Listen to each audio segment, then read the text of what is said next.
Então, na aula de hoje, pessoal, nós vamos dar continuidade ao assunto de sistema circulatório, tá? Nós começamos esse assunto na semana passada, tá? Então, na semana passada, nós fizemos uma introdução ao estudo da anatomia do sistema circulatório e nós falamos sobre os vasos sanguíneos e falamos um pouco sobre o coração. Nós falamos basicamente sobre a morfologia externa do coração. Então hoje, na sequência, nós vamos começar falando sobre a morfologia interna do coração. Na aula passada, nós vimos o formato do coração, né? Então, só para a gente relembrar um pouco aqui, nós vimos que o coração ele tem um formato de pirâmide, com um ápice que aponta para baixo e para a esquerda, né? E com uma região que a gente chama de base e que aponta para cima e para a direita. Nós vimos que o coração tem três faces, ele tem a face externo-costal, a face diafragmática, que é a face inferior e que repousa sobre o músculo diafragma, e ele tem a face pulmonar, que fica voltada para o pulmão esquerdo. E nós comentamos também que na região da base do coração ficam os átrios e também é aqui que se conectam os vasos ao coração, enquanto que na região do ápice do coração nós vamos ter os ventrículos. E aí então a gente pode passar para a morfologia interna. Essa imagem é um corte frontal do coração que está bastante simplificado, tá? Na verdade, as cavidades do coração elas não ficam assim. O lado direito não fica tão paralelo ao lado esquerdo. Porque quando o coração se desenvolve, lá durante o processo embriológico, o coração ele se desenvolve como dois tubos que se torcem um sobre o outro. Então, essa imagem está bastante simplificada, tá? É uma imagem com uma ideia mais didática do que uma ideia realista. Mas a gente consegue perceber aqui que dentro do coração nós temos 4 cavidades, 2 do lado direito e 2 do lado esquerdo, e que as cavidades do lado direito não se comunicam com as cavidades do lado esquerdo, tá? E vice-versa. Nós vimos que aqui em cima nós temos os átrios, o átrio direito e o átrio esquerdo, e embaixo nós temos os ventrículos, o ventrículo direito e o ventrículo esquerdo. E essas cavidades são separadas por paredes. Então existe uma parede chamada de septo interatrial que separa os dois átrios. Uma outra parede chamada de septo interventricular que separa os dois ventrículos. E uma terceira parede chamada de septo atrioventricular que separa os átrios dos ventrículos.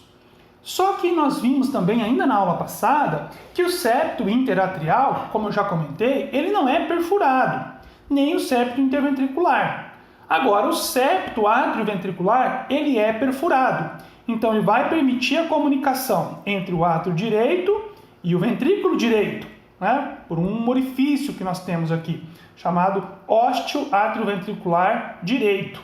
E do lado esquerdo, nós vamos ter um outro orifício aqui, chamado de ósteo atrioventricular esquerdo, e esse orifício vai permitir, então, a comunicação entre o átrio esquerdo e o ventrículo esquerdo, tá? Então, aqui tem, assim, isso de uma forma mais detalhada, mais sistematizada. Mas vamos lá, então. Nessa imagem, nós estamos mostrando o seguinte, ó. Então, aqui, átrio direito, ventrículo direito. Do outro lado, átrio esquerdo e aqui, ventrículo esquerdo. E aqui em cima, nós estamos mostrando também os vasos que se conectam no coração. E essas setas que vocês estão vendo, elas estão indicando a direção do fluxo de sangue. Então, a gente já percebe aqui o seguinte, ó. Os átrios, tá? Tanto o átrio direito quanto o átrio esquerdo são os locais aonde o sangue chega no coração. Então, os átrios funcionam como um local de chegada do sangue no coração. Dos átrios, o sangue passa para os ventrículos. E dos ventrículos, o sangue é bombeado para fora do corpo. Então, vamos ver como é que isso funciona. Vamos começar analisando o fluxo sanguíneo partindo do átrio direito. Então, no átrio direito vão desembocar as duas maiores e mais calibrosas veias do nosso corpo, né? As duas veias mais calibrosas do nosso corpo. A veia cava superior, né? E a veia cava inferior. A veia cava inferior, ela vai trazer para o coração o sangue que está vindo dos membros inferiores e do tronco, tá? Então, sangue que está retornando ao coração. Esse aqui é um sangue que já oxigenou os tecidos, que já coletou o CO2 que esses tecidos produzem. Então, é um sangue venoso, é um sangue proporcionalmente, né, pobre em oxigênio e proporcionalmente rico em CO2. Esse sangue chega aqui no átrio direito. A veia cava superior, ela também transporta sangue venoso, só que é o sangue que está vindo dos membros superiores, da cabeça e do pescoço. Então esse sangue todo desemboca no átrio direito. Existe um outro vaso, que não está sendo mostrado aqui na figura, que se chama seio coronário. O seio coronário, ele também desemboca no átrio direito. E ele traz para o átrio direito o sangue que circulou pela própria parede, pela própria estrutura do coração. O sangue que oxigenou o próprio coração, as células que formam o próprio coração, e esse sangue está retornando aqui para o átrio direito, tá? Então, átrio direito, onde desembocam as veias cava superior, veia cava inferior e o seio coronário. É onde chega o sangue venoso no coração, sangue pouco oxigenado. Do átrio direito, o sangue passa para o ventrículo direito, tá? Através dessa abertura aqui chamada de ósteo atrioventricular direito. Então, quando eu tenho a contração, né, dos átrios, a sístole atrial, a contração dos átrios, os átrios bombeiam o sangue para os ventrículos. O átrio direito bombeia para o ventrículo direito. Enquanto isso, o ventrículo está relaxando, o ventrículo está em diástole. Ok? Vamos, na sequência, falar agora sobre o ventrículo direito. Tá? Vamos falar sobre o ventrículo direito. Então, aqui, ó, o ventrículo direito. O ventrículo direito, ele recebe o sangue que veio do átrio direito. O átrio direito faz a sua diástole, se enche de sangue, depois o átrio direito faz a sua sístole, a sua contração, e bombeia esse sangue para dentro do ventrículo direito. O ventrículo direito, ele vai encher de sangue, e quando eu tiver a sístole ventricular, este ventrículo vai bombear o sangue para dentro desse vaso aqui, ó. É um vaso bem curto, chamado de tronco pulmonar. Ele tem uns 3 centímetros só de comprimento, tá? E esse tronco pulmonar, ele logo se divide em 2, ele logo se bifurca. Ele vai formar as artérias pulmonares. Desse lado nós vamos ter a artéria pulmonar esquerda e desse outro lado a artéria pulmonar direita.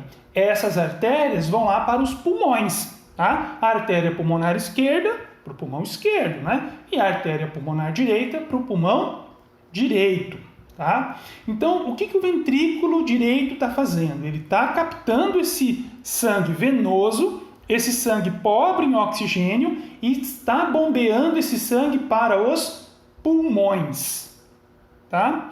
E aí uma coisa interessante, esse vaso sanguíneo aqui, chamado de tronco pulmonar, ele é uma artéria ou ele é uma veia?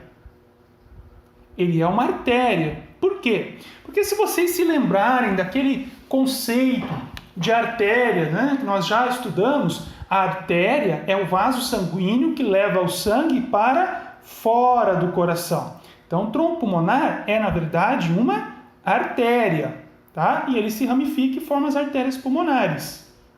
Apesar de que o sangue que está passando aqui não é um sangue arterial, é um sangue venoso, é um sangue pobre em oxigênio. Mas o que prevalece no conceito de artéria é a direção em que está transportando o fluxo sanguíneo, tá bom? Então, tronco pulmonar. Daí o sangue vai para os pulmões. Quando o sangue vai para os pulmões, o que vai acontecer? Lá nos pulmões, nós já estudamos isso, ocorrem as trocas gasosas entre o sangue que está ali circulando pelos capilares pulmonares e o ar que está lá dentro dos alvéolos pulmonares.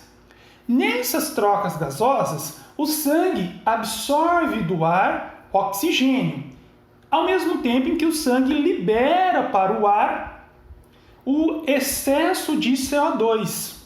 E esse processo, essas trocas gasosas que ocorrem lá nos pulmões, nós chamamos isso de hematose. Hematose são essas trocas gasosas que ocorrem nos pulmões. E esse processo, então, ele vai oxigenar o sangue. Ele vai converter o sangue de um sangue venoso em um sangue arterial, um sangue rico em oxigênio, tá?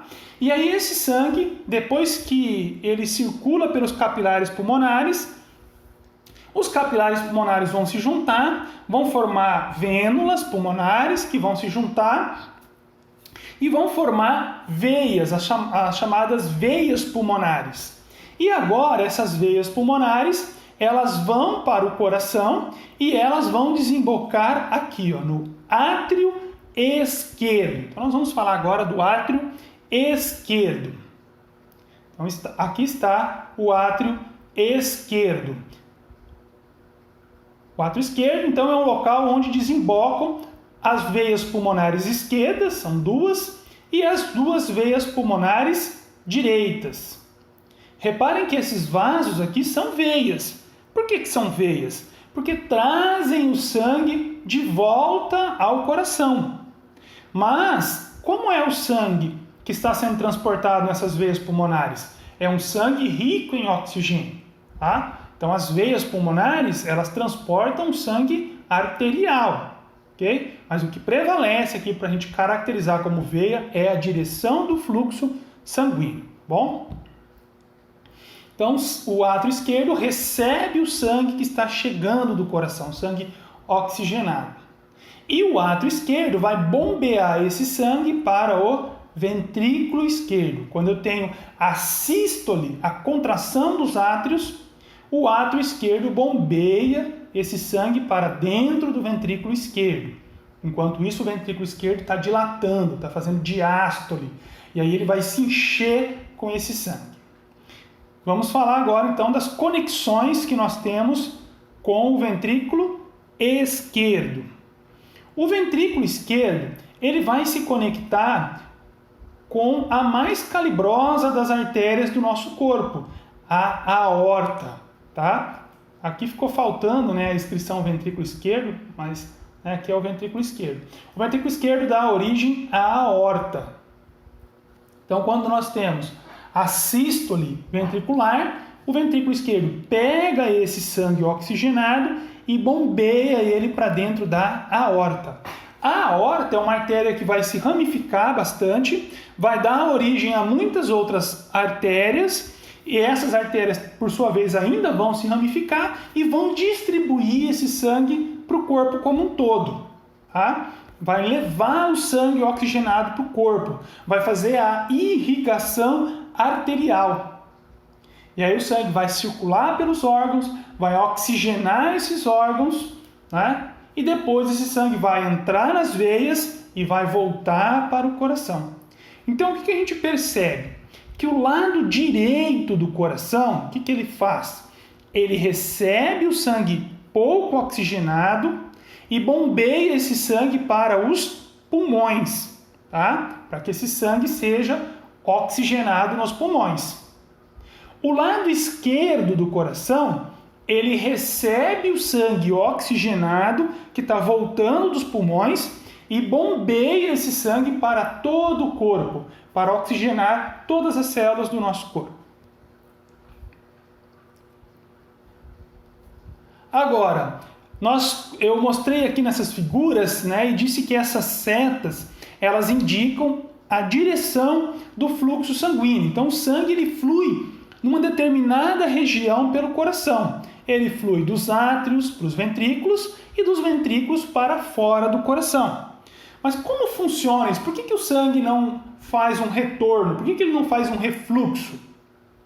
Para isso, existem as válvulas. Então, essas válvulas são estruturas que vão controlar a direção do fluxo sanguíneo. Elas vão fazer com que o sangue flua pelo coração sempre em uma determinada direção, tá? Então, nós temos no coração válvulas entre os átrios e os ventrículos e entre os ventrículos e as artérias. Nós vamos dizer que nós temos as válvulas atrioventriculares entre os átrios e os ventrículos e as válvulas arteriais entre os ventrículos e as artérias.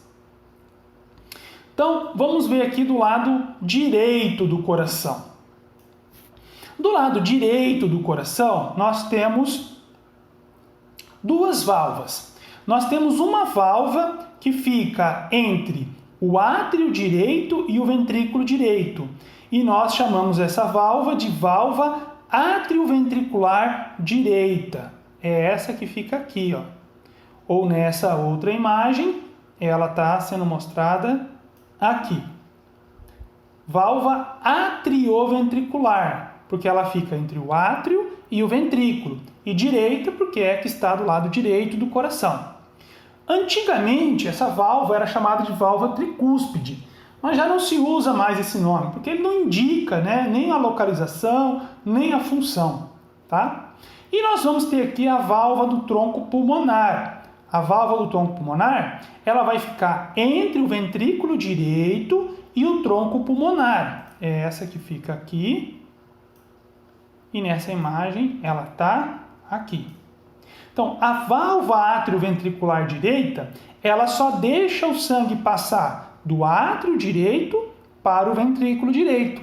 Ela não deixa o sangue voltar. Se o sangue tenta voltar do ventrículo direito para o átrio direito, essa válvula se fecha e impede esse refluxo.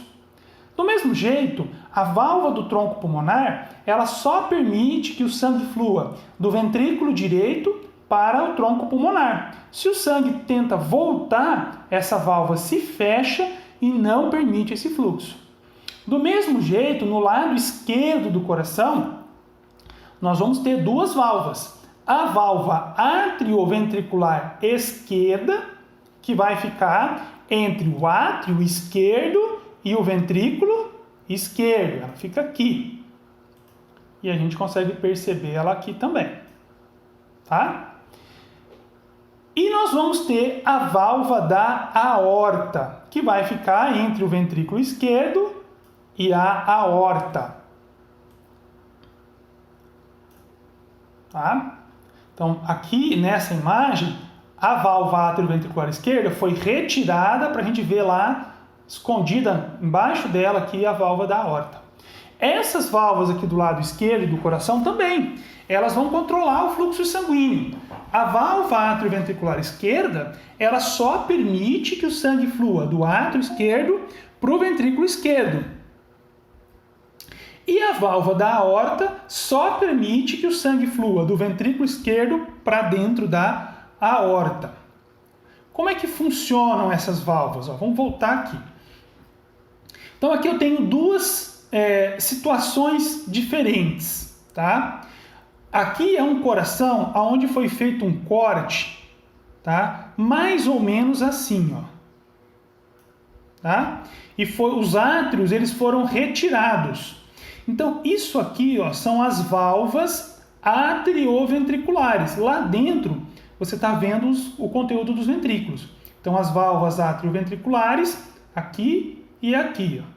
E aqui na frente, as válvulas das artérias, ok? Essa daqui é a válvula do tronco pulmonar. Essa daqui é a válvula da aorta. Essa daqui, a válvula atrioventricular direita, e essa daqui, a válvula atrioventricular esquerda. E a mesma coisa aqui, tá? Isso aqui é igual. Isso aqui é igual a isso aqui. E aqui embaixo a mesma coisa, ó. Aqui. E aqui. Mas o que muda daqui para cá?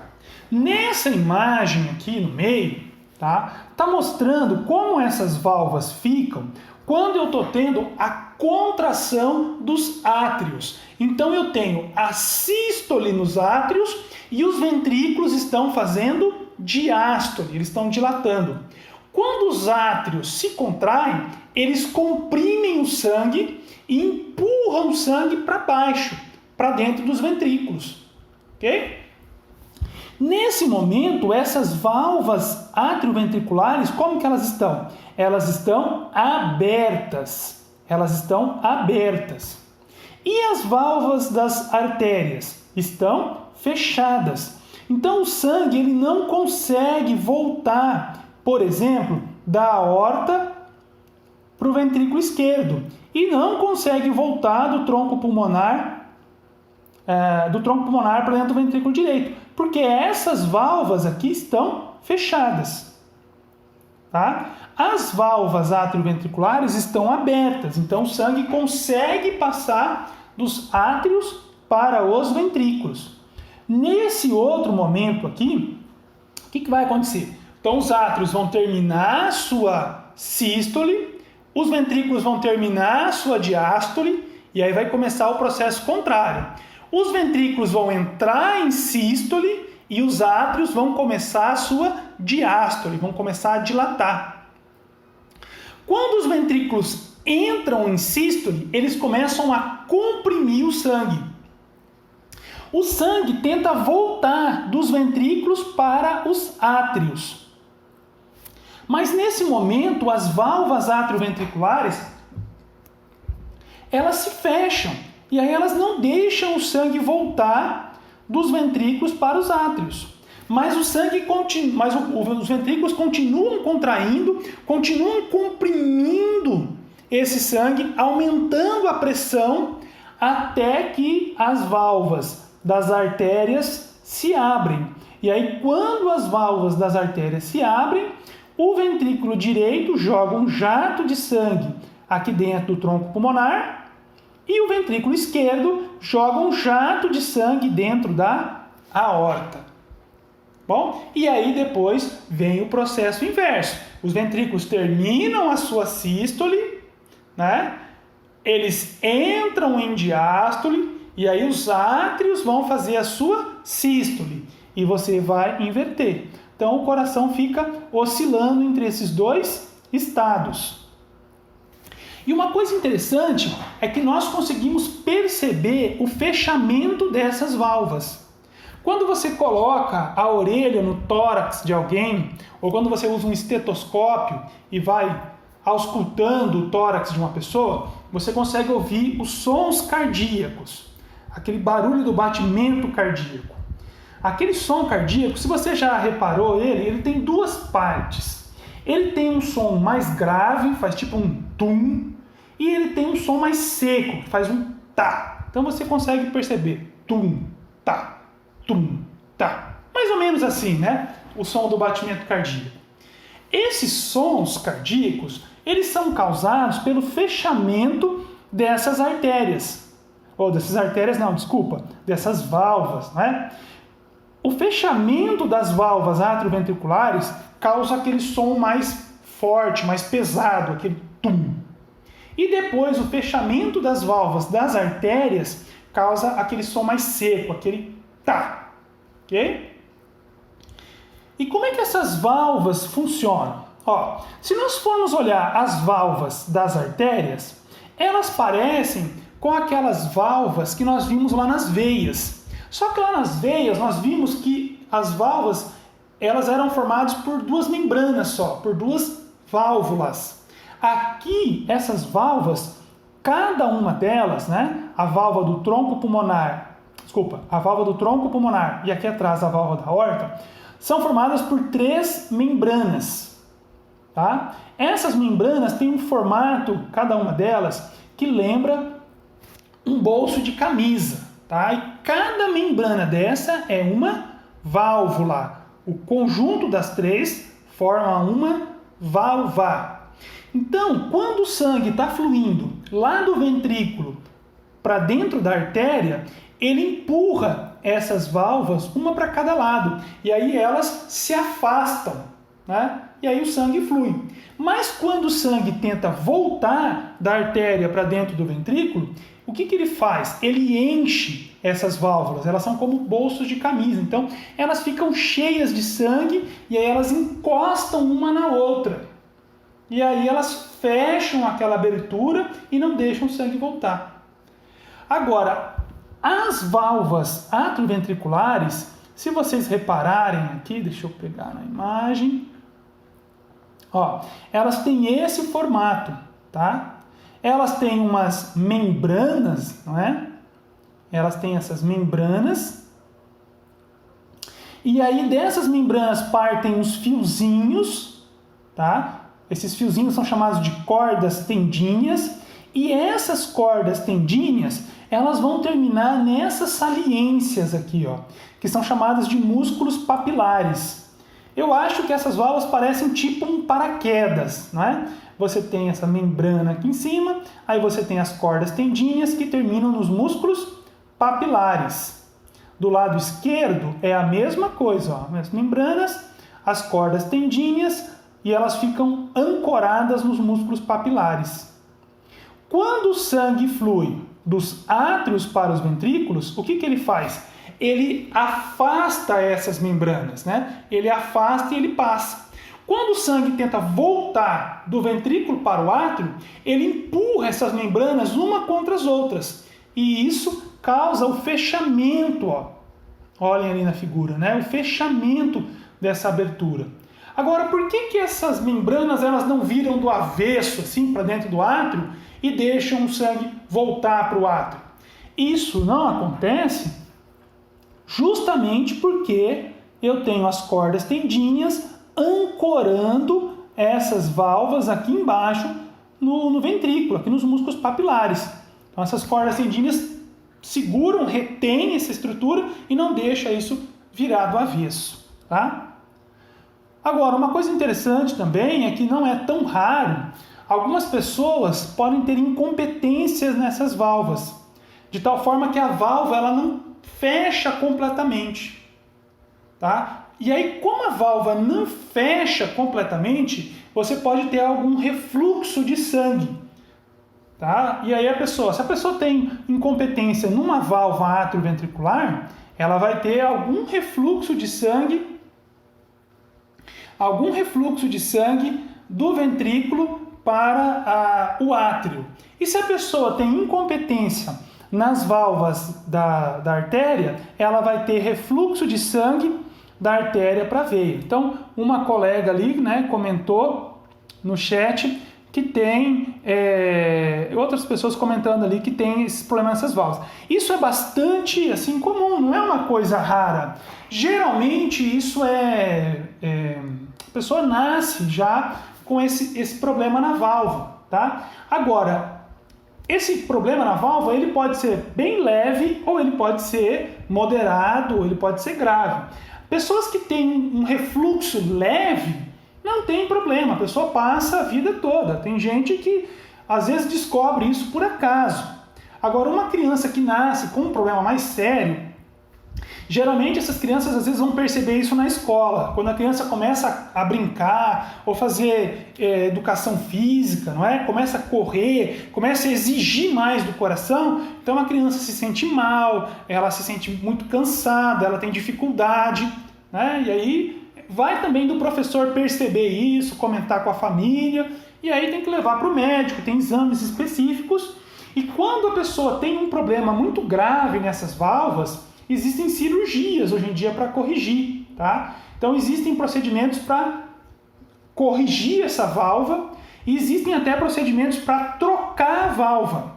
Existem válvulas artificiais e também se usa ainda hoje válvula de carneiro e válvula de bovino, tá? Então existem técnicas lá, eles coletam essas válvulas, preparam essas válvulas, tem todo um preparo, tem todo protocolo que precisa ser feito e depois implanta essa válvula na pessoa. Mas isso é feito quando a pessoa tem um problema mais grave, um problema que realmente dificulta, que pode até colocar a vida da pessoa em risco, tá bom? Então isso é bem interessante. Então geralmente é uma coisa de nascença, mas pode ser adquirido também. Em algumas situações a pessoa pode adquirir. Por exemplo, algumas pessoas podem ter rupturas dessas cordas tendinhas ao longo da vida. E como rompeu essas cordas tendinhas, a válvula não fica mais ancorada ali embaixo. E aí ela pode abrir e sofrer um pouco de refluxo. Tá? Mas aqueles geralmente são quadros mais leves, né? Moderados. Então isso acaba não causando muito problema, não. Então falamos aqui das válvulas do coração. Essa estrutura que está chamada nesse slide, que é o esqueleto do coração, o que é esse esqueleto do coração? Ó, são anéis fibrosos que circundam os ósseos atrioventriculares. É isso aqui, ó, que eu estou pintando em verde aqui, ó. Essa estrutura ao redor da válvula, tá? Isso aqui é o esqueleto fibroso do coração. E essas estruturas, elas são importantes, ó, tem ao redor de todas as válvulas. Elas funcionam como um ponto de inserção das válvulas e da musculatura do coração. E uma outra coisa interessante é que esse esqueleto do coração, ele funciona como um isolante elétrico. Ele causa um isolamento elétrico entre os átrios e os ventrículos. Porque a gente vai ver isso lá no curso de fisiologia, que o batimento cardíaco envolve a geração de potenciais de ação muscular, que são correntes eletroquímicas. E aí esse isolamento elétrico tem a sua importância, né? Mas não é o que vem ao caso agora. Vamos falar rapidamente sobre as camadas ou as túnicas que formam a parede do coração. Então, essa imagem que eu estou projetando aqui embaixo é um corte, tá? Um corte assim transversal do coração. Então, a gente consegue ver aqui dentro estão os ventrículos. Esse espaço aqui são os ventrículos. E nós conseguimos perceber que a parede do coração tem 3 camadas. Então, vamos de dentro para fora. A camada interna é o endocárdio. É isso aqui, ó. Essa membrana mais escura que vai revestir todas as cavidades internas do coração. Esse endocárdio é uma membrana impermeável, né? Ela é uma membrana impermeável para evitar que o sangue atravesse a parede do coração. No meio, a gente tem a camada mais espessa, que é o miocárdio. Essa camada que está em vermelho aqui, ó, miocárdio. É onde vai estar o músculo cardíaco, a musculatura responsável pelo batimento cardíaco. Tá? E a camada externa é o pericárdio. O pericárdio é uma membrana que reveste o coração externamente. Essa porção amarela que vocês estão vendo aqui é gordura. Então, no pericárdio nós temos gordura. Essa gordura é chamada de gordura pericárdica. E ela funciona como uma fonte de energia, né? Como todo o tecido adiposo. E ela também traz uma certa proteção mecânica ao coração. Porque o nosso coração está o tempo todo, né, batendo ali dentro do nosso tórax. Pelo menos o tempo todo em que você está vivo, né? Uma outra coisa interessante é que nós já falamos, né, que nós temos lá no tórax, nós temos os pulmões. Então aqui está um pulmão direito, do outro lado o pulmão esquerdo. E nós já vimos que o coração fica alojado entre os pulmões. Nós já vimos também que cada pulmão está alojado dentro de um saco fibroso, chamado de pleura. Tá? Então cada pulmão fica envolvido, ele fica embalado dentro de uma estrutura chamada de pleura.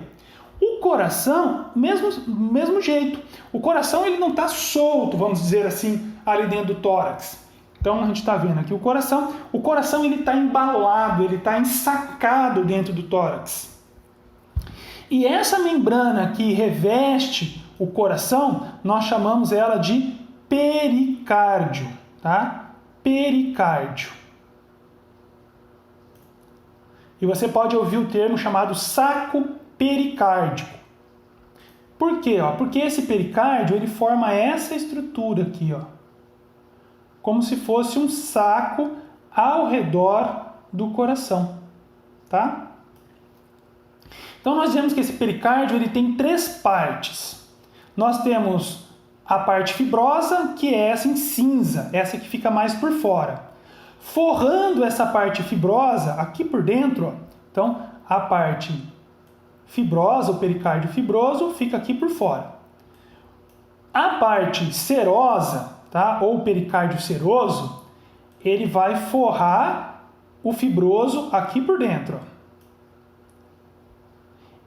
E a parte visceral, ou também conhecido como epicárdio, é essa parte que vai ficar coladinha em cima do coração. E nós vamos ter um espaço, se vocês repararem, tem um espaço minúsculo aqui, Essas 2 estruturas juntas estão aqui por fora, vão formar o tal do saco pericárdico, tá? Vão formar essa bolsa, essa estrutura que ensaca, que embala o coração.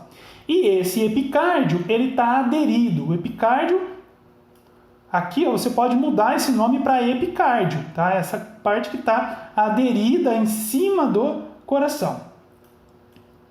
Esse pequeno espaço que nós temos aqui é chamado de espaço pericárdico. E esse espaço é preenchido por um filme de líquido, chamado de líquido pericárdico. E esse líquido ele funciona como um lubrificante. Por quê? Porque o coração está o tempo todo batendo ali dentro. Para vocês terem uma ideia, o coração de um indivíduo adulto, que é um indivíduo que não é um atleta treinado, vai bater, quando a pessoa está em repouso, vai bater entre 70 e 80 vezes por minuto. Ok? Ou seja, um batimento a cada cerca de 0,8 segundos. Então tem que ter esse líquido pericárdico lubrificando para evitar esse atrito do coração contra o saco pericárdico, tá? Aqui está sendo mostrado o miocárdio. Então, pegar um coração aqui foi feita uma dissecção. Todo o epicárdio, aquela membrana que fica por cima, foi retirada. E aqui está mostrando o miocárdio, Nós temos várias camadas aqui de músculo formando o miocárdio. O miocárdio é responsável pelo batimento cardíaco. Aqui mostrando o endocárdio. E vamos falar um pouquinho da irrigação do coração. Então, o seu coração, tá, é mais ou menos do tamanho da tua mão fechada. Isso é mais ou menos o tamanho do coração. O coração pesa em torno de 250 a 350 gramas. É pequeno, O coração de uma pessoa, mais ou menos o tamanho da sua mão fechada. E a maior parte do volume do coração é formado por miocárdio, pelo músculo cardíaco. E essas células, elas estão continuamente funcionando. Como eu disse, o coração está batendo em torno de 70, 80 vezes por minuto. Todos os minutos do dia. Todos os minutos durante a tua vida. Tá? Então, essas células do músculo cardíaco, elas estão consumindo ATP, Elas precisam de energia o tempo todo para se manterem funcionando e bombeando o teu sangue, para te manter vivo. Tá? E é por isso que a gente tem, então, uma irrigação. Você tem artérias que se espalham, que se ramificam à medida que penetram no coração, que formam capilares sanguíneos para levar nutrientes e para levar oxigênio para as próprias células do coração. Essas artérias que vão fazer a irrigação arterial do próprio coração são as artérias coronárias, tá? Então nós temos 2 artérias coronárias. Nós temos a artéria coronária esquerda, que vai levar sangue para o lado esquerdo do coração. E nós temos a artéria coronária direita, que vai levar sangue para o lado direito do coração. Essas 2 artérias, elas se originam da aorta. Então, assim que a aorta emerge aqui do ventrículo esquerdo, ela forma a artéria coronária esquerda e a artéria coronária direita. E essas artérias irrigam o coração. Uma coisa interessante é que normalmente não existem conexões entre essas duas artérias coronárias. Não existem aquelas anastomoses. E o que isso quer dizer? Imagina o que acontece se a pessoa tiver um entupimento, uma obstrução nessa região aqui, ó, da artéria, esse ramo aqui da artéria coronária esquerda. Se obstruir, o que vai acontecer? Como não tem comunicação desse ramo com o lado direito, toda essa região aqui do coração, ó, se for uma obstrução completa, toda essa região aqui do coração vai ficar sem receber sangue arterial. Tá? Ou seja, essa parte do músculo cardíaco vai acabar morrendo e vai parar de funcionar. E a capacidade do coração em bombear sangue vai diminuir. Isso pode levar a pessoa até a morte. Isso vai causar lá os famosos infartos de miocárdio, tá? Infarto do miocárdio. Quando você tem uma obstrução, seja num ramo da coronária esquerda, seja num ramo da coronária direita. Como é que o pessoal faz para tratar essas obstruções? Ok? Bem, primeiro, às vezes essas obstruções, elas ocorrem. Essas obstruções, elas tendem a ir evoluindo ao longo do tempo. Mas elas podem ocorrer de forma repentina também. Várias coisas. Quando essa obstrução ela ocorre de uma forma repentina e obstrui completamente um ramo mais calibroso, a pessoa pode ter um infarto fulminante do coração. Tá? Se você obstruir, por exemplo, aqui, ó, bem perto, quanto mais próximo do início aqui, pior é a obstrução, pior vai ser o infarto. Se você tiver um infarto num ramo assim pequenininho, por exemplo aqui, você vai afetar uma área pequena. Se você afetar um ramo mais grosso, você vai afetar uma área maior, tá? Então, às vezes a pessoa pode ter um infarto fulminante, a pessoa morre ali em questão de minutos. Outras vezes, né, quando é uma obstrução que não é tão grande, ou ela é detectada a tempo, né, ela está evoluindo, ela é detectada, uma coisa que se faz, por exemplo, vamos imaginar que a pessoa está com uma obstrução nessa região, tá começando, foi diagnosticado. O que se faz é uma ponte. Então, por exemplo, tira um pedaço da veia safena e aí costura esse pedaço da veia safena aqui em cima na aorta e aí pega esse pedaço de safena, passa ele aqui por cima e costura ele aqui embaixo, sutura ele aqui embaixo. Então você cria uma ponte. Agora, como aqui está ficando obstruído e o sangue não está conseguindo passar por aqui, você cria essa ponte. E aí o sangue pode fluir por esse pedacinho de veia safena, tá? E desembocar aqui embaixo. Ó. Isso aqui é a famosa ponte de safena. Pode ser necessário fazer uma ponte de safena, por exemplo, para cá, tá? Então aí depende da necessidade do paciente. Ok? Mas por curiosidade isso, né? E como é que é a drenagem venosa do próprio coração? Então, se o coração ele tem uma irrigação, se sangue arterial vai para a musculatura cardíaca, esse sangue vai oxigenar o coração, vai captar o CO2 do coração e depois tem que retornar, né, para ser oxigenado de novo. Quem faz isso são várias veias, ó, que acompanham as artérias coronárias. São veias chamadas de veias cardíacas. Então, nessa imagem, você consegue ver em vermelho um ramo da artéria coronária e em azul as veias cardíacas. As veias cardíacas, todas elas vão desembocar nesse vaso aqui, ó, chamado de seio coronário. E esse seio coronário, ele vai se abrir, ele vai desembocar aqui, ó, no átrio direito. Então, o sangue que circulou pelo coração, que oxigenou o coração, esse sangue fica venoso, né? Aí ele entra nas veias cardíacas, passa pelo seio coronário e volta para o átrio direito. E aí vai para o pulmão, enfim, repete aquele ciclo que a gente já falou. Existe também uma inervação do coração. E o coração ele tem uma inervação, né, que vai controlar o seu funcionamento. E o coração, a gente pode dizer que ele tem dois sistemas de inervação.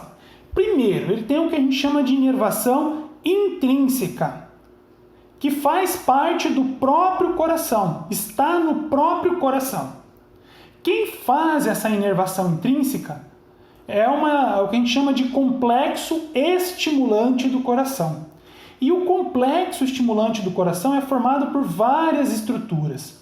Então, todas essas estruturas aqui formam o complexo estimulante do coração. Então, o nó sinoatrial, o nó atrioventricular, o fascículo atrioventricular e o plexo subendocárdico. Vamos ver como é que funciona isso.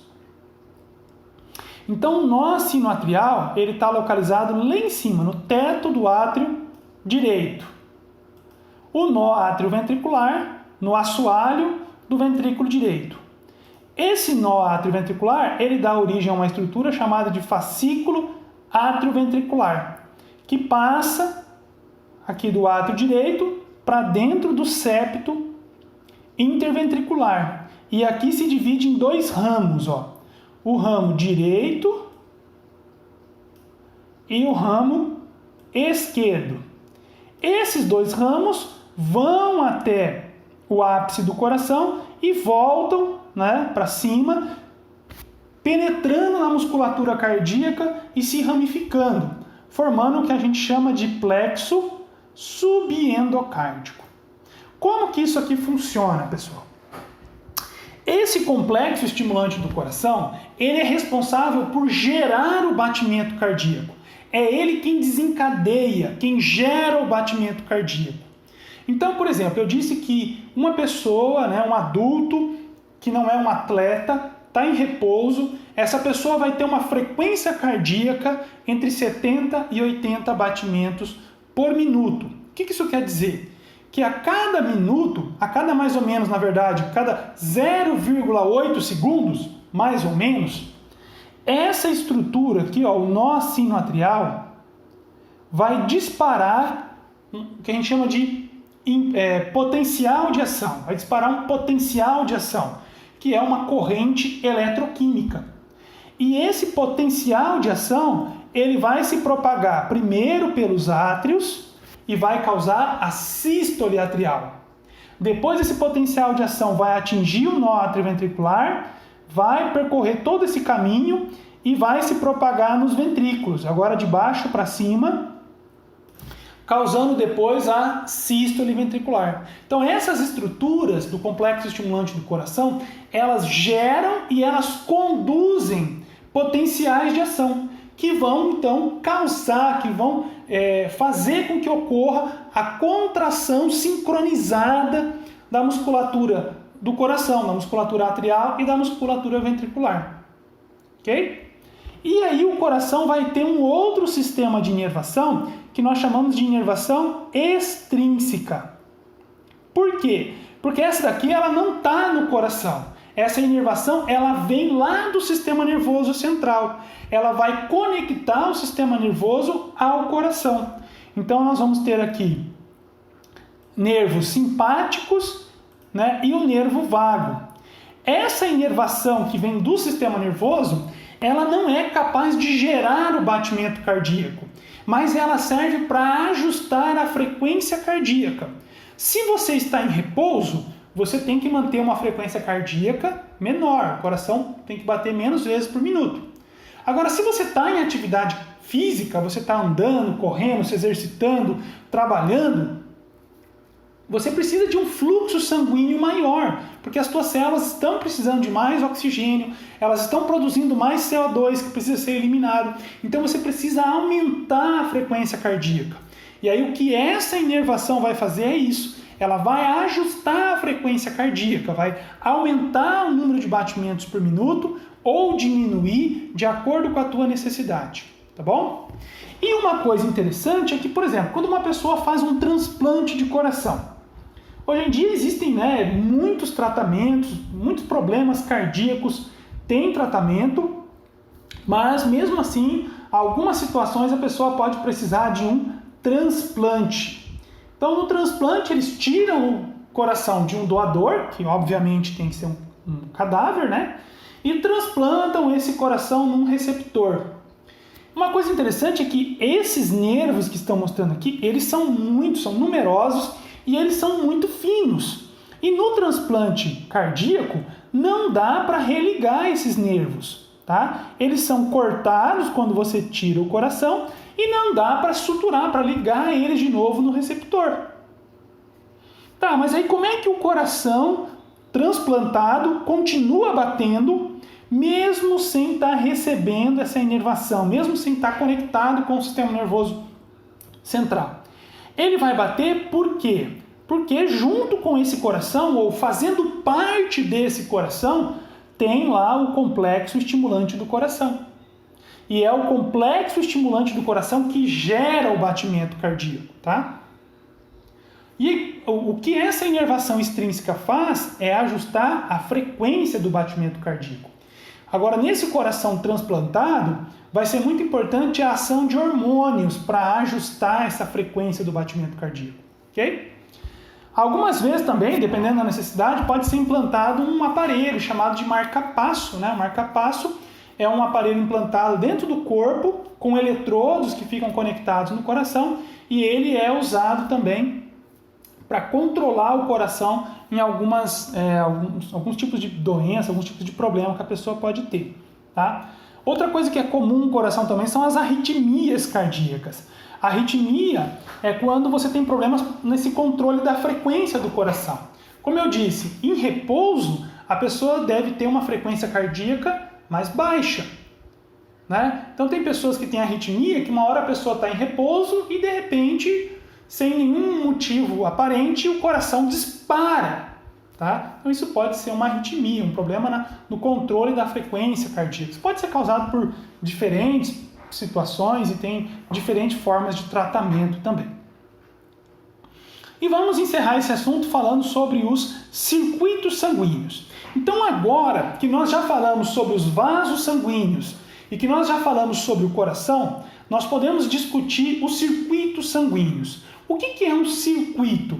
O circuito é um caminho por onde, né, alguma coisa circula, alguma coisa flui, passa. Aqui no caso, se é um circuito sanguíneo, são os caminhos por onde o sangue circula no nosso corpo. Como a gente já comentou, o nosso sistema circulatório é do tipo fechado. Então o nosso sangue ele vai circular por circuitos que são fechados. O sangue vai sair do coração, passar por um determinado circuito e vai voltar ao coração, tá? Então nós vamos ver os dois principais circuitos sanguíneos que nós temos no nosso corpo. O primeiro é o que nós chamamos de circulação pulmonar, que alguns autores vão chamar de pequena circulação. Mas esse não é um termo muito usado hoje em dia, tá? Mas o ideal mesmo é circulação pulmonar. Esse circuito, né, a circulação pulmonar, ela começa aqui, ó, no átrio direito. Começa lá no átrio direito. Com que sangue? Que tipo de sangue nós temos no átrio direito? Um sangue venoso, o sangue que está vindo de todas as partes do corpo, um sangue venoso, um sangue, então, proporcionalmente pobre em oxigênio e rico em CO2. Do átrio direito, o sangue passa para o ventrículo direito, não é? E depois do ventrículo direito, quando eu tenho a sístole do ventrículo, o sangue vai para o tronco pulmonar e depois para as artérias pulmonares. Essas artérias pulmonares vão levar o sangue lá para os pulmões. Lá dentro dos pulmões, as artérias pulmonares vão se ramificar e vão formar capilares, que nós vamos chamar de capilares pulmonares. E no nível desses capilares pulmonares, vai ocorrer aquele processo de hematose que nós já falamos. Aquele processo de oxigenação do sangue, tá? Onde o sangue vai absorver oxigênio do ar que está dentro dos alvéolos pulmonares e vai liberar o excesso de CO2 para o ar que está dentro dos alvéolos pulmonares. Então, ali dentro dos pulmões, o sangue é convertido de um sangue venoso para um sangue arterial. E aí, dos pulmões, o sangue volta para o coração através das veias pulmonares, tá? E essas veias pulmonares desembocam no átrio esquerdo. Então esse é o caminho que o sangue circula, que o sangue percorre na circulação pulmonar. Então a circulação pulmonar é uma circulação coração, pulmão, coração.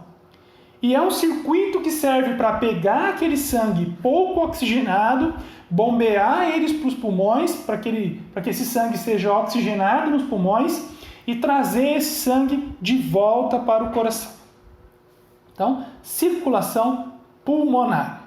Um outro circuito sanguíneo bastante importante é o que nós chamamos de circulação sistêmica, tá? Circulação sistêmica. E que alguns livros, né, chamam isso de grande circulação. Mas hoje em dia é muito mais usado, né, tecnicamente melhor, circulação sistêmica, tá? A circulação sistêmica, ela começa no átrio esquerdo. Ela começa aonde termina a circulação pulmonar, tá? Então começa no átrio esquerdo, com aquele sangue oxigenado que chegou dos pulmões.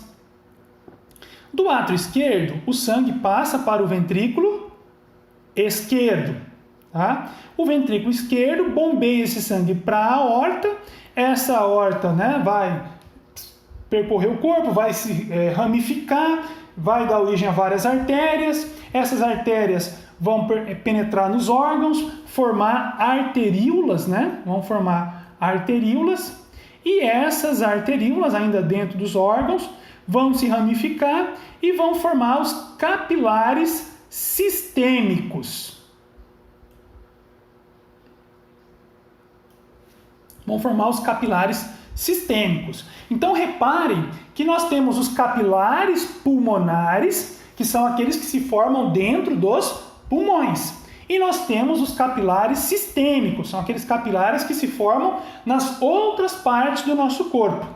No nível dos capilares sistêmicos, o que vai acontecer? Como que é o sangue que está chegando nos capilares sistêmicos? É um sangue arterial. Então, no nível dos capilares sistêmicos, os capilares, né, o sangue vai liberar oxigênio para os tecidos, tá? E vai captar CO2 dos tecidos. Então, a gente vai converter aqui o sangue de um sangue arterial para um sangue venoso. E esse processo é importante porque vai oxigenar todas as células do nosso corpo e também vai coletar o CO2 produzido por essas células. Esses capilares sistêmicos vão formar vênulas que vão confluir formando veias. Essas veias vão se juntando, vão confluindo até formarem as veias cava superior e veia cava inferior, e essas veias vão desembocar no átrio direito, tá? Vão desembocar no átrio direito. E aí então a circulação sistêmica termina aonde começa a circulação pulmonar. E aí o sangue vai para os pulmões, é oxigenado, volta para o coração, tá? E aí faz a circulação sistêmica de novo. A circulação sistêmica é uma circulação coração, corpo, coração. É uma circulação que serve, é um circuito sanguíneo que serve para pegar o sangue oxigenado, né, transportar ele por todo o corpo, oxigenar todas as células do corpo e trazer o sangue venoso de volta ao coração. Tá? E aí essa parte de sistema circulatório sanguíneo nós já então encerramos. Na sequência eu vou estar falando sim, bem rapidamente, tá? Eu vou falar bem rapidamente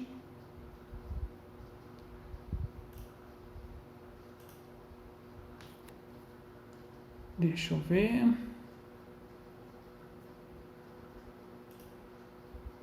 Sobre o sistema circulatório agora linfático.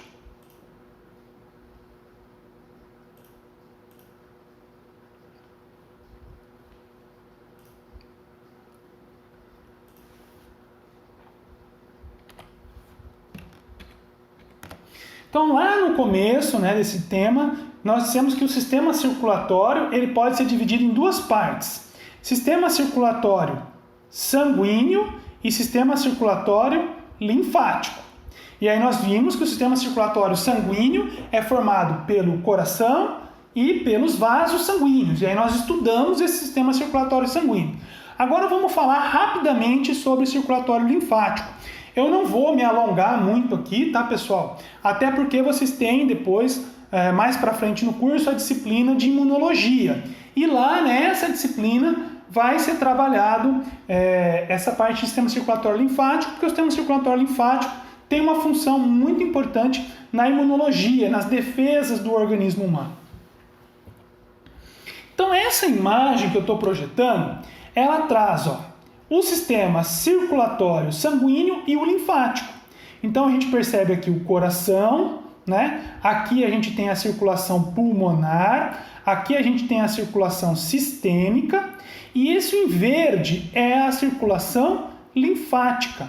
Vocês percebem que a circulação linfática ela é paralela à circulação nas veias, tá? A circulação linfática é paralela à circulação nas veias. Em que sentido? No sentido de que a circulação linfática também está transportando, ela também flui em direção ao coração, tá? A circulação linfática flui em direção ao coração. E se vocês observarem aqui, existe uma conexão. A circulação linfática, ela termina, ela desemboca finalmente aqui na circulação venosa, ok?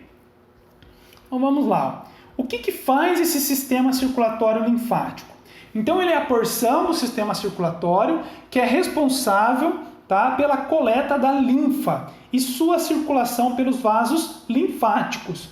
Então, no sistema circulatório sanguíneo, circula sangue. No sistema circulatório linfático, circula um outro líquido chamado de linfa. Tá? E também faz parte desse sistema órgãos e estruturas que contêm tecido linfático ou tecido linfóide.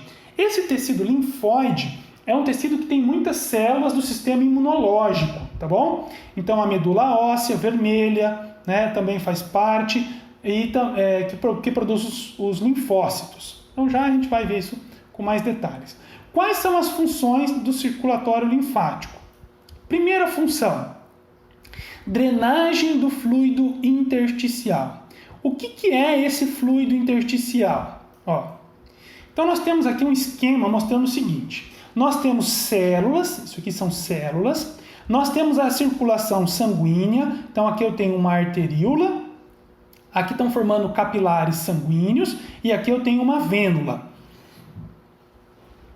E nós vamos ter trocas aqui, né? E nós temos a célula. Entre as células, pessoal, esse espaço aqui, entre as células, é preenchido por um líquido. E esse líquido que ocupa esse espaço entre as células, nós chamamos de líquido intersticial. Tá? Líquido intersticial. E aí o que vai acontecer? O sistema circulatório linfático vai controlar o volume desse líquido ou desse fluido intersticial. Tá? Toda vez que eu tenho excesso de líquido intersticial, esse líquido vai entrar na circulação linfática. E uma vez que esse líquido entra na circulação linfática, nós passamos a chamar ele de linfa. Então, enquanto está aqui entre as células, nós chamamos de líquido intersticial. Entrou aqui dentro de um capilar linfático, entrou para dentro da circulação, entrou para dentro, se entrou é para dentro, né? Entrou na circulação linfática, nós passamos a chamar isso de linfa. A circulação linfática também serve para transportar lipídios. Então, lá no nosso intestino, nós temos aqui, por exemplo, o intestino delgado, nós temos as vilosidades intestinais e aqui vão ser absorvidos os nutrientes, tá? E aqui a gente tem a circulação sanguínea e isso que está em amarelo aqui, essa estrutura que está em amarelo, que eu estou pintando de verde, é um vaso linfático, tá? E aí o que acontece? Aqueles nutrientes que são lipossolúveis, eles não são absorvidos para a circulação sanguínea. Eles vão para a circulação linfática. Então, as gorduras que são absorvidas da nossa alimentação e as vitaminas lipossolúveis vão primeiro para a circulação linfática. Não vão direto para a circulação sanguínea. E um outro efeito, né, uma outra função que a circulação linfática tem é a proteção contra infecções e contra câncer. Nós vamos ver que no sistema circulatório linfático, nós temos locais, né, onde nós vamos ter aquele tecido linfóide, que tem células do sistema imunológico. E essas células, elas combatem infecções, quer dizer, elas combatem micro-organismos que estão tentando proliferar, infectar o nosso corpo. E também atacam e tentam combater a proliferação de tumores. Então, o sistema circulatório linfático, ele começa aqui, ó, nos capilares linfáticos. Então, lá nos nossos tecidos, nós temos os capilares sanguíneos, mas nós temos também os capilares linfáticos. E esses capilares linfáticos, eles têm umas aberturas, como vocês podem perceber aqui, ó. Então, quando começa a acumular esse líquido intersticial, essas aberturas, elas se abrem, né? E aí o excesso de líquido intersticial entra no capilar linfático, né? Se transforma em linfa. É isso que dá para perceber aqui, ó. Forma os capilares linfáticos. Esses capilares linfáticos, eles vão se juntando e vão formando vasos mais calibrosos, que nós chamamos de vasos linfáticos. Esses vasos linfáticos, eles vão se conectar com essas estruturas aqui, ó, arredondadas, que são os linfonodos. E nós temos esses linfonodos por todo o corpo, mas em algumas regiões nós temos maior quantidade. Então, por exemplo, aqui, ó, nessa região, na região inguinal, nós temos bastante linfonodos. Lá na região abdominal, dentro da cavidade abdominal, temos bastante linfonodos. Nas axilas, na região axilar, no pescoço, tá? Na região cervical, nós também vamos ter bastantes desses linfonodos. Então, os vasos linfáticos, eles estão transportando aquela linfa e eles se conectam com os linfonodos. Então, essa linfa, ela passa por dentro do linfonodo. Ó. A linfa está vindo aqui, passa por dentro do linfonodo. E aqui no linfonodo nós temos células do sistema imunológico. Então, quando essa linfa passa por esse linfonodo, essas células do sistema imunológico, elas de certa forma elas filtram, porque elas vão procurar detectar se existem ali micro-organismos, substâncias estranhas, tá? Se tem até células tumorais. E se elas identificam isso, micro-organismos, células tumorais, substâncias estranhas, essas células vão desencadear uma resposta imunológica, uma resposta do corpo contra esses micro-organismos invasores, ou contra células tumorais, ou contra até substâncias aí estranhas, possivelmente nocivas ao nosso corpo. Tá? Você vai ter uma resposta imunológica. E aí o que vai acontecer? Esses vasos linfáticos, eles vão se juntando, até formar os dois vasos linfáticos mais calibrosos do nosso corpo, que vão ser o ducto torácico. O ducto torácico é esse aqui, ó. Esse aqui é o ducto torácico. E o ducto torácico, ele recebe a linfa da maior parte do corpo. Então, toda essa região que está em verde aqui nessa figura, a linfa de toda essa região aqui, ó, dos membros inferiores, da parte inferior do tronco, da parte inferior do tronco, da metade esquerda do tórax, do membro superior esquerdo, né, da metade esquerda do pescoço e da cabeça. A linfa que vem de toda essa região vai desembocar no ducto torácico. E o outro canal é o ducto linfático direito, que vai receber a linfa dessa região aqui, ó. O ducto linfático direito é esse aqui. E esses dois canais, o ducto torácico e o ducto linfático direito, vão terminar bem aqui na base do pescoço. Eles vão desembocar bem aqui onde essas duas veias se juntam, aonde a veia jugular interna e a veia subclávia se juntam. Então esses ductos vão desembocar aqui. Então a circulação linfática, ela começa lá nos capilares linfáticos, tá? Esses capilares se juntam, formam os vasos linfáticos, né? Esses vasos linfáticos se conectam aqui com os linfonodos e acabam depois se juntando, formando os ductos torácico e linfático direito, que vão desembocar aqui nas veias. Então, o final aqui da circulação linfática é que a linfa é jogada dentro da circulação venosa e aí se mistura com esse sangue venoso, tá? Essas duas veias aqui vão formar a veia cava superior, que vai terminar lá no átrio direito, ok? Então, a circulação linfática, ela segue, né, a direção da circulação nas veias.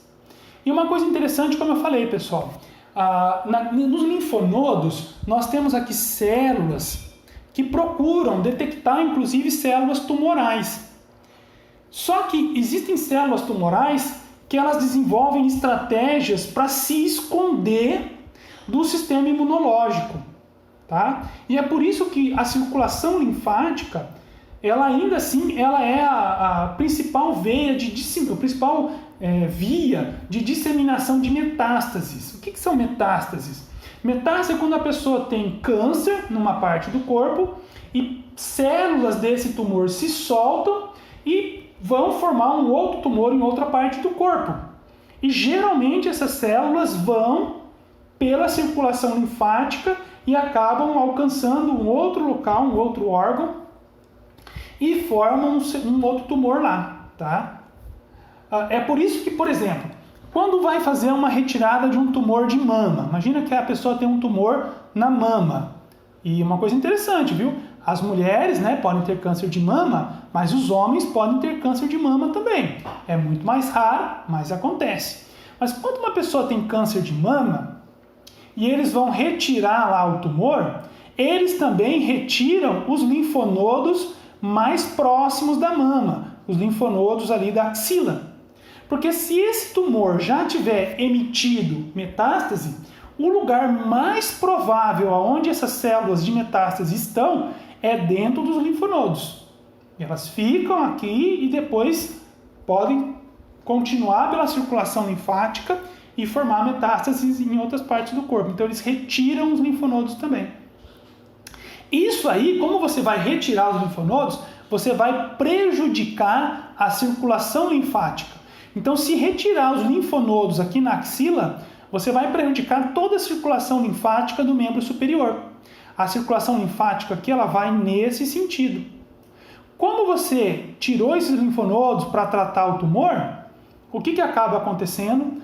Você não consegue, o organismo passa a ter dificuldade de drenar aquele excesso de líquido intersticial. Começa a acumular líquido intersticial aqui, né? Então o braço começa a ficar mais inchado, mais edemaciado.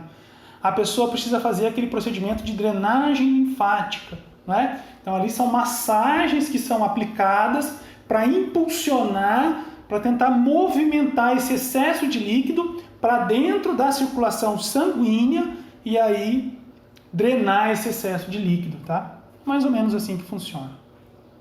E nós temos também no nosso corpo alguns órgãos e estruturas que nós chamamos de estruturas linfáticas, que fazem parte também do sistema circulatório linfático. Então, bem rapidamente, medula óssea, nós já falamos, está lá dentro dos ossos, né? E a medula óssea vermelha, no caso aqui, né? Serve para produzir as células do sangue.